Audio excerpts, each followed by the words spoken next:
28,000 30,000 போட்டுங்க. ஏன்னா ஜிஎஸ்டி இருக்கு. அதுவும் போச்சுன்னா 30,000 நஷ்டம் தான் பண்ணீங்களே தவிர அதுலேயே நீங்கள் சேர்க்கலாம் இல்லைம்மா. காயினுக்கு மட்டும்தான் 2% ஜிஎஸ்டி. ஓகேவா? அதோட வந்துடலாம். நம்ம நகையா வாங்கினா 18, 20, 22, 24% கூட போடுறாங்க. அதனால நீங்கள் அதை சேமிப்புன்னு சொல்லாதீங்க.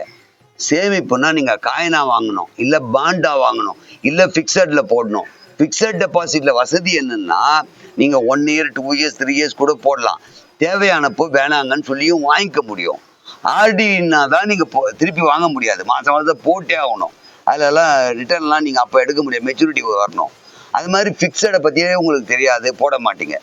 நகை நகை நகை செய்கூலி சேதாரம் ஜிஎஸ்டி எல்லாம் கணக்கு போட்டிங்கன்னா புருஷன் பணத்தை வீணாக்கிட்டு இருக்கீங்க. இதில் வேற உங்களுக்கு இந்த நகையை கொடுத்து வேற நகை வாங்கிக்கலாம்னு போவீங்க. அதே நகை கேட்டீங்க, ரூபா போய் கேளுங்க, நகையில் தரமாட்டாங்க.